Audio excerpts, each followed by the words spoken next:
तो martial divine God के पिछले एपिसोड में हमने देखा था कि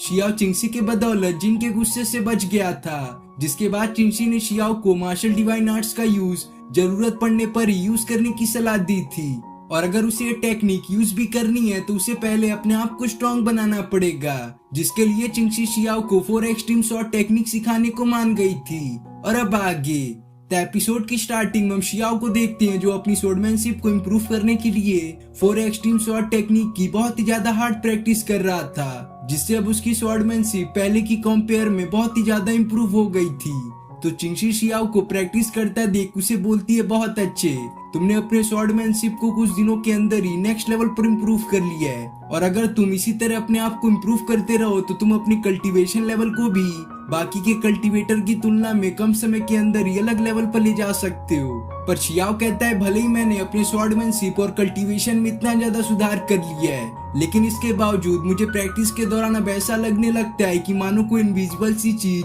मेरी असली पावर को सामने आने से रोक रही हो, जिस पावर को मैं जितना डिस्ट्रॉय करने की कोशिश कर लूं पर मैं उसे कर नहीं पा रहा। जिसकी ये बात सुनकर चिंगसी कहती है, शियाओ इसका मतलब यह है कि तुमने स्वॉर्डमैनशिप का ऑलरेडी एक अच्छा लेवल अचीव कर लिया है। 4 एक्सट्रीम शॉट टेक्निक तुम्हारे माइंड के स्टेट का एक टेस्ट है, जिसे तुम अपने माइंड को जितना स्टेबल रख पाओगे उतनी आसानी से तुम इस 4 एक्सट्रीम शॉट टेक्निक की प्रैक्टिस कर सकोगे। और वैसे भी तुम्हारी स्टार एनर्जी भी अब किसी अर्थ लेवल वॉरियर से कम थोड़ी ना है, जिसकी वजह से अगर तुम 4 एक्सट्रीम शॉट टेक्निक को फुल पोटेंशियल पर यूज करना है तो इसके लिए तुम्हें स्वॉर्ड इंटेंट को समझना पड़ेगा। जिस पर शियाओ बोलता है, क्या स्वॉर्ड इंटेंट को समझना इतना आसान है कि मैं उसे स्टार बॉडी रेलम पर पहुंचने से पहले ही एक्टिवेट कर पाऊं। जिसे सुन चिंगसी बोलती है, शियाओ मैं जानती हूँ कि तुम एक मॉर्टल हो जिसके लिए स्वॉर्ड इंटेंट को समझना आसान नहीं है, लेकिन मैं यह भी जानती हूँ कि ऐसा करना नामुमकिन भी नहीं है, क्योंकि मैं खुद एक मॉर्टल होकर स्टार बॉडी रेलम पर पहुंचने से पहले ही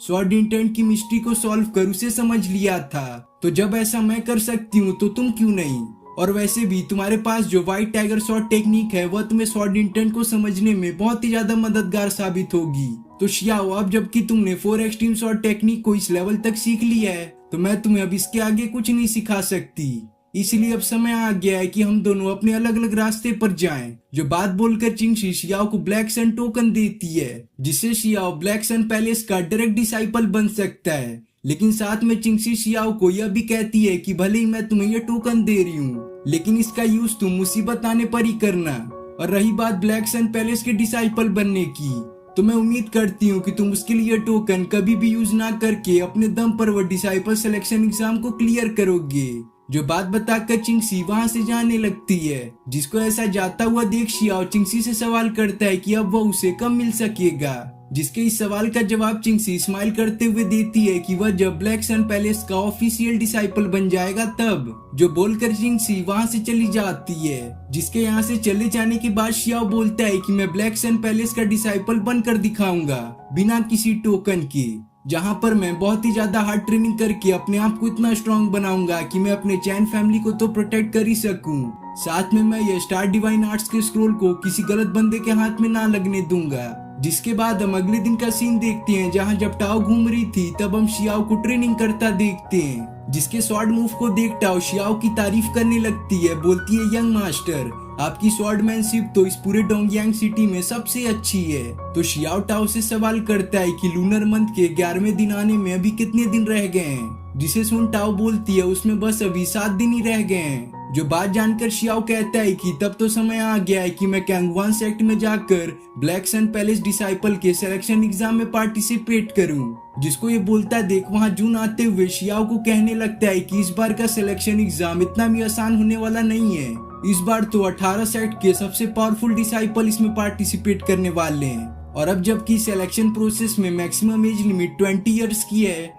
इसलिए वहां तुम सभी अंडर 20 इयर्स के पावरफुल कल्टीवेटर को देखोगे, जिन सभी कारण से हमें एडवांस में इसके लिए तैयार रहना चाहिए। पर शियाओ कहता है, हम नहीं, बस मैं इसमें पार्टिसिपेट करूंगा, तुम तो फैमिली के अफेयर संभालोगे, क्योंकि वहां पर कुछ भी हो सकता है, इसलिए मैं नहीं चाहता हूँ कि तुम्हारे जैसे लॉयल और स्ट्रॉन्ग वॉरियर को मैं वहां पर खो दूं। तो जुन शियाओ की इन बातों को सुनकर समझ जाता है कि आखिर वह कहना क्या चाहता है, इसलिए वह खुद को शांत करते हुए टाओ को भी समझाता है कि वहां पर शियाओ का अकेला जाना ही सबसे अच्छा रहेगा। लेकिन शियाओ अब तुम्हें जल्दी करनी चाहिए क्योंकि डोंगयांग सिटी के बहुत सारे पावरफुल वॉरियर पहले से ही कांगवान सेट के लिए निकल गए हैं। जिसके बाद हम शियाओ को उसके स्टार सोलिनडॉग बीस्ट पर सवार कांगवान सेट की ओर जाता देखते हैं। पर यह सफर लंबा होने की वजह से शियाओ बहुत ही ज्यादा थक गया था, इसलिए वह एक होटल पर थोड़ा रेस्ट करने का डिसाइड करता है। जहां जब शियाओ एंटर करता है तो वहां पर वह कुछ लोगों को बात करता हुआ सुनता है, जो लोग यही बोल रहे थे कि इस बार का डिसाइपल सिलेक्शन एग्जाम बहुत ही ज्यादा हार्ड होने वाला है। तो दूसरा बंदा बोलता है कि बताओ इस बार तुम्हें कौन लग रहा है कि इस सिलेक्शन एग्जाम में टॉप करेगा,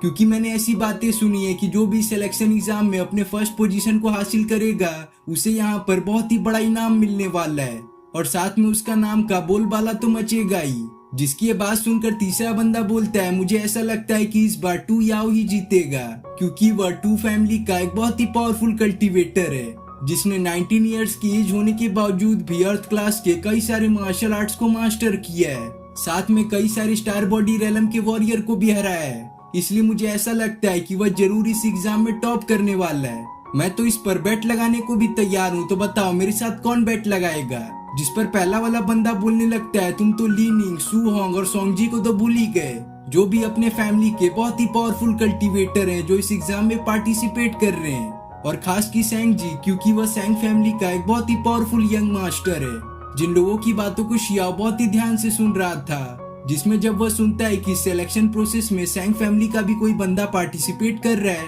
तो वह समझ जाता है कि इस बार का सिलेक्शन प्रोसेस उसके लिए इतना भी आसान होने वाला नहीं है, क्योंकि उसने पहले से ही सैंग फैमिली के 2 यंग मास्टर को मार डाला है। इसलिए जैसे उन लोगों की नजर उस पर पड़ेगी तो वह उसे बदला लेने को जरूर आएंगे। जिसके बाद हमारा सीन अगले दिन पर शिफ्ट होता है, जहां पर हम कांगवान सेट को देखते हैं, जिस जगह पर हम कई सारे डिसाइपल को आता हुआ देखते हैं जो कि सिलेक्शन प्रोसेस में पार्टिसिपेट करने वाले थे। जिन लोगों में हम शियाओ को भी देखते हैं, जो इस जगह को देखकर बहुत ही ज्यादा हैरान था, क्योंकि उसने इस कांगवान सेट के बारे में जितना सोचा था यह तो उससे भी बड़ा था। लेकिन तभी हम जिन को देखते हैं जो एक काफी ऊंचाई वाली जगह पर खड़ा था, जो इस सिलेक्शन प्रोसेस में जितने सारे डिसाइपल आ रहे थे वह उन पर नजर रख रहा था। जिन सब में उसकी नजर जब शियाओ पर पड़ती है तो वह गुस्से में बोलता है ये यहाँ पर भी आ गया, लेकिन अच्छा हुआ कि यहाँ पर आ गया, इसके बाद वह यहाँ से कहीं और नहीं जा पाएगा। जो बोलकर जिन अपने मास्टर टूलिन के पास जाता है, जिनको वह शियाओ के बारे में बताता है कि कैसे उसने उसकी फैमिली को बहुत बुरी तरह से टॉर्चर किया,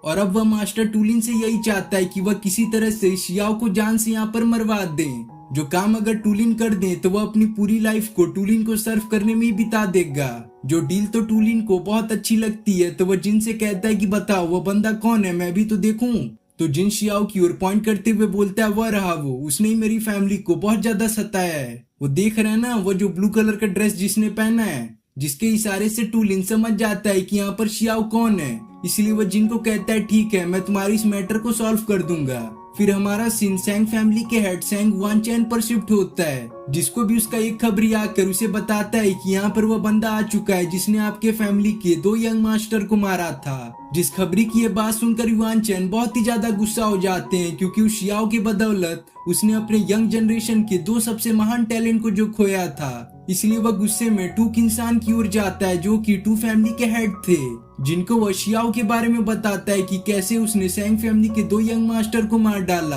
और अगर आप इस मैटर में मेरी मदद करने को राजी हो जाए तो मेरी सैंग फैमिली आपके टू फैमिली के जरूरी फ्यूचर में मदद करेगी। जिन बातों को जानने के बाद किंसान बोलते हैं ठीक है मुझे तुम्हारी ये डील एक्सेप्ट है। जो बात सुनकर जैसे ही सैंग फैमिली का हेड सैंग वानचैन वहाँ से जाता है, तभी हम वहाँ पर टूलिन को आता हुआ देखते हैं, जो भी टू किंसान के पास आकर उन्हें शियाओ के बारे में बताता है कि कैसे उसका डिसाइपल जिन उसका खून का प्यासा है, इसलिए वह उसे शियाओ को मारने में मदद करे। तो टू किंसान कहते हैं ठीक है तुम चिंता मत करो, मैं इस सिलेक्शन प्रोसेस के दौरान ही उसे जान से मरवा दूंगा। जो बात सुनकर टूलिन खुश होकर साइड में खड़े होकर शियाओ को देखकर सोचने लगता है कि ये लड़के की एज तो अभी ज्यादा बिल्कुल भी नहीं है, लेकिन इसने अपने इस छोटे सी एज में होने के बावजूद इतने सारे दुश्मन को बना लिया है। पर भले ही यहाँ पर टूलिन और सांग वानचैन शियाओ को मारने की साजिश बना रहे हैं, पर कहीं ना कहीं शियाओ को भी पता लग चुका था कि यहाँ पर उसकी जान खतरे में है। पर इसके बावजूद शियाओ बिल्कुल भी नहीं डरता और वह डिसाइड करता है कि वह किसी भी तरह इस सिलेक्शन सेरेमनी को पास करके ब्लैक सन पैलेस का एक ऑफिशियल डिसाइपल बन के रहेगा, क्योंकि शियाओ जानता था कि अगर वह ब्लैक सन पैलेस का डिसाइपल बन जाए तो ये टू फैमिली और ये शैंग फैमिली उसका कुछ नहीं बिगाड़ पाएंगे। जो बात तो टूलिन और सांग वानचेन को भी पता थी, इसीलिए तो उन लोगों ने शियाओ को इस सिलेक्शन सेरेमनी के दौरान ही मारने का प्लान बनाया था, क्योंकि इसके बाद तो वो शियाओ का कुछ नहीं बिगाड़ पाएंगे। जिसके दिखाती है एपिसोड यहाँ पे खत्म हो जाता है।